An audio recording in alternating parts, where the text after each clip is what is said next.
गे माय भू तुझे मी फेडीन पांग सारे, आणि न आरतीला हे सूर्य चंद्र तारे. आई तुझ्या पुढे मी आहे अजून ताना, शब्दात सोड माझ्या आता हळूच पाना. आई तुझ्या पुढे ही माझी व्यथा कशाला, जेव्हा तुझ्यामुळे या जन्माचा अर्थ आला. मी पाय धुणं घेतो जेव्हा तुझी जराशी, माझी ललाट रेषा म्हणते प्रयाग आणि काशी, प्रयाग आणि काशी. अजिंक्यला पुन्हा एकदा जोरदार टाळ्यांच्या गजरात आपण स्वागत करूया. आणि मी सगळ्या मान्यवरांना विनंती करेल, आमदार शरददादा सोनवणे, अनिल तात्या मेहर, त्याचबरोबर योगेश उर्फ भाऊ पाटील, विनायक भुजबळ, सगळ्या मान्यवरांना विनंती करतो की आपण या ठिकाणी अजिंक्यचा सत्कार करायचा आहे.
लाए हैं हम तूफान से किश्ती निकाल के, इस देश को रखना बच्चों तू संभाल के. देशाला अभिमान वाटेल आणि शिवनेरीला अभिमान वाटेल असं काम या शिवभूमीच्या सुपुत्राने केलंय. मी तालुक्याचा आमदार म्हणून प्रथमतः त्यांचं स्वागत करतो, त्यांचं कौतुक करतो, त्याला धन्यवाद देतो. एक अभिमानाची बाब आहे. आज लेफ्टनंट होणं सोपी गोष्ट नाही. 51 परीक्षा दिल्या आतापर्यंत त्याच्या आयुष्यामध्ये. आजोबा किसनराव सकाराम मेहर अतिशय साधं व्यक्तिमत्व, साधं काम. त्यावेळेला साधे फोटोग्राफीचे कॅमेरे असायचे, हाताने क्लिक करायला लागायचे, रोल टाकायला लागायचे. अशा परिस्थितीमध्ये किसनरावांनी आपलं स्वतःच आयुष्य उभं केलं. त्यांचे चिरंजीव सन्माननीय संजयराव शासकीय सेवेमध्ये रजू लागले. त्यांच्या धर्मपत्नी कदा धुळ्याचं माहेरवासी आहेत त्या, आणि आपल्या या तालुक्याच्या त्या सासरवासी मेहर कुटुंबाच्या. दोन्ही पती पत्नीने अशा मुलांना घडवले आपल्या. एक मुलगा बाहेर MD झालेला आहे, डिग्री होल्डर आहे, आणि दुसरा चिरंजीव आज आपल्या समोर बसलेला आहे. त्याच्या प्रत्येक शब्दामध्ये एक आत्मविश्वास होता. त्याचं नाव आहे अजिंक्य. खरं तर अजिंक्य या शब्दाचा अर्थ आता आपल्याला त्याच्या वडिलांनी जेव्हा आईने नाव ठेवलं असेल, किंवा त्या कुटुंबातल्या मामाने नाव ठेवलं असेल, आईने नाव ठेवलं असेल, बाबाने नाव ठेवलं असेल, आदरणीय तात्याला मला सांगावं लागेल की अजिंक्य या शब्दाला त्याने खऱ्या अर्थाने सन्मान या देशाच्या व्यवस्थेला मिळवून दिलाय. त्यामुळे त्या नावाला आज आनंद प्राप्त झाला. आमच्या सर्वांचा स्वाभिमान जागा झाला, स्वाभिमान जागा झाला तुमच्या सर्वांचा. इथे बसलेले आपल्या सर्वांचे शिवनेरी भूषण सन्मान्य अनिल तात्या मेहर, कृषी रत्न आहेत त्या.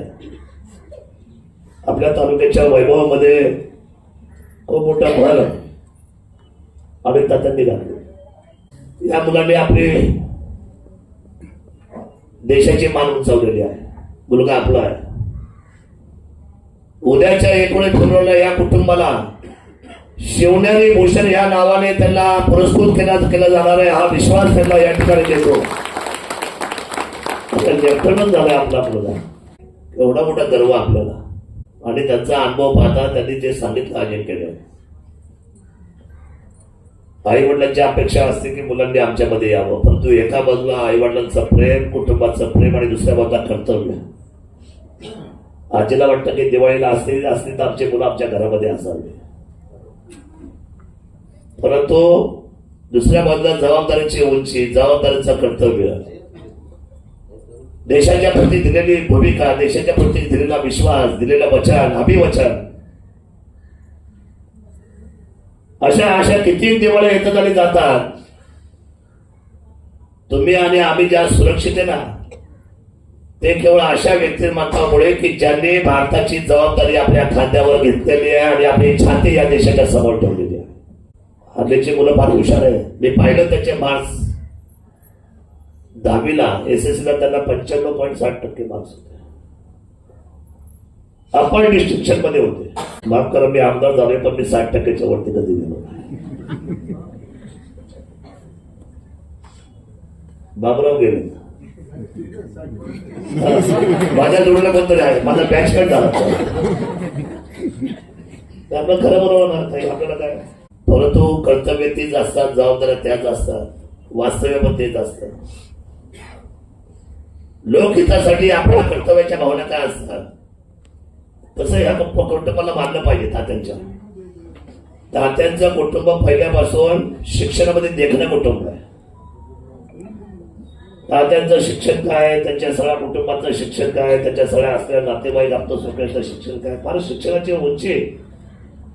देवाभाऊ खूप शिक्षण घेतलेली मंडळी आहे, रमेश भाऊ.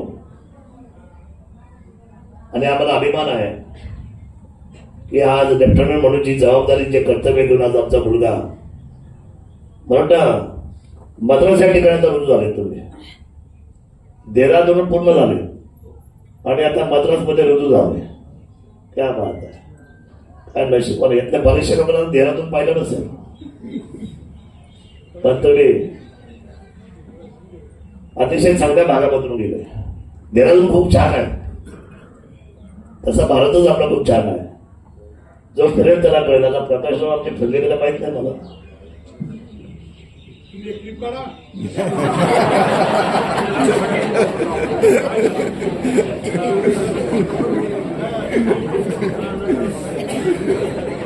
खरं नाही, एक आपल्या माणसाचं नाव घेतलं तर माणूस किती बोलका आहे.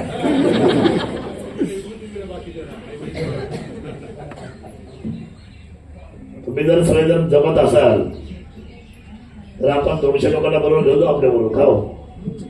किती 1-2 लोक न्यायचंच नाही, 200 200 लोकांना. मी पण ज्येष्ठ होतो तुमच्या बरोबर. गुवाहाटीला जायचं,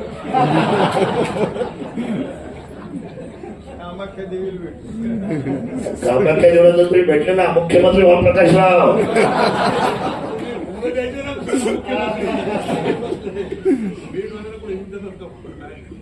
मी पहिला शब्द माझ्या भाषणाच्या आधी असा उच्चारला होता, लाए हैं हम तूफान से किश्ती निकाल के और इस देश को रखना मेरे बच्चों संभाल के.